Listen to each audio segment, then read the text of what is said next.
Bonjour les chefs, c'est un plaisir de vous retrouver encore aujourd'hui dans cette nouvelle vidéo pour te donner une nouvelle idée de repas. Allez, aujourd'hui on va voyager un peu et je t'emmène en Inde, on va faire de la cuisine indienne. Attention, attention, ne prends pas peur, c'est de la cuisine indienne mais avec des ingrédients que tu as dans ton placard et dans ton frigo. Au pire, il te manquera quelques épices mais pas de problème, on peut s'en passer, sinon tu peux toujours en acheter, c'est des épices, ça se garde, tu pourras le mettre dans d'autres plats. Allez, je te présente tout de suite la recette. Alors, c'est une recette de poulet au yaourt. Alors, tu sais, hier ou avant-hier, non, avant-hier, je crois que je te disais que je te présentais des recettes de blog parce que justement, il y a cette petite touche personnelle. Donc, tu vois, là, on peut voir la recette de ma grand-mère. Tu vois, vraiment, on sent à travers cet article et cette recette de l'amour pour la cuisine, cet amour pour la cuisine de sa grand-mère, de cette personne. Et je trouve que c'est vraiment, vraiment super.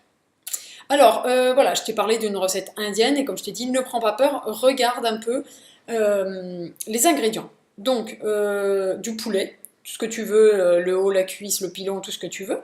Des yaourts nature, tu as. Les oignons, on en a. L'ail, c'est courant. Le gingembre, il doit en rester un peu de la dernière recette qu'on a fait, mais cette fois-ci pour le plat vietnamien. Curcuma, normalement c'est une épice qui est assez courante, on la trouve facilement chez nous. Cardamone, un peu moins courant, mais bon, tu peux en trouver aussi. Clou de girofle, on en a plein, d'ailleurs tu as dû en mettre dans la blanquette de veau.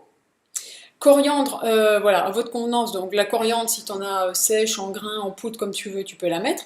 Citron vert ou jaune, à la limite, mets ce que tu veux, mets ce que tu as.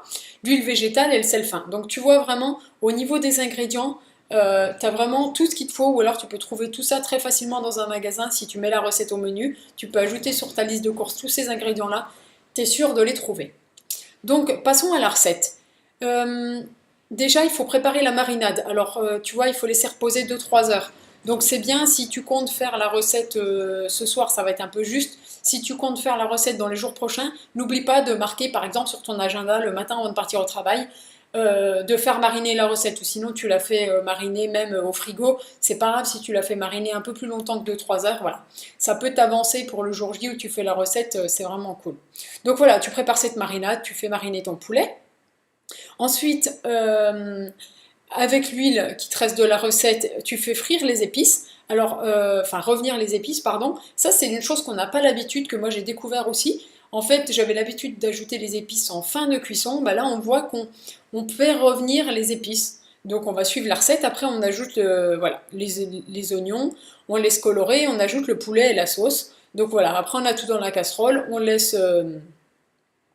On laisse mijoter à feu doux 25-30 minutes jusqu'à ce que le poulet soit cuit. Ça, c'est à toi de voir le temps. Si jamais tu as besoin de laisser mijoter plus longtemps, n'hésite pas à rajouter un peu d'eau de temps en temps pour pas que ça brûle. Mais fais attention à garder cet équilibre des saveurs entre l'acide du citron, tous les goûts que peuvent apporter les épices. Enfin voilà, fais attention quand même que pas mettre trop d'eau, sinon ça aura vraiment trop le goût d'eau et ça sera pas bon. Et voilà, comme on voit ici sur cette photo, ça a l'air vraiment bon, vraiment plein de saveurs et tout. On voit que la coriandre est pour décorer ici. Je pense servi avec du riz, ça peut être vraiment, vraiment super bon.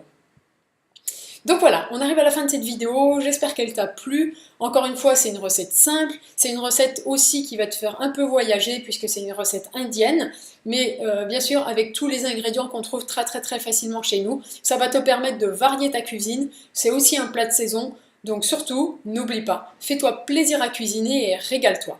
Et voilà, comme d'habitude, si tu as aimé cette vidéo, n'hésite pas à mettre un pouce bleu énorme et gourmand. Voilà, il y a plein de choses qui vont s'afficher. N'hésite pas à t'abonner à la chaîne si tu n'es pas encore abonné. Inscris-toi pour recevoir chaque jour dans ta boîte mail une idée de repas par jour pendant un an. Et voilà, pour finir, dis-moi dans les commentaires si cette recette t'a plu. Si tu veux, je t'en propose d'autres un peu dans ce même type, ou alors si je m'égare un peu par rapport aux vidéos que je t'ai proposées précédemment. Et voilà, je te dis bye bye et à demain pour une nouvelle idée de repas. Ciao!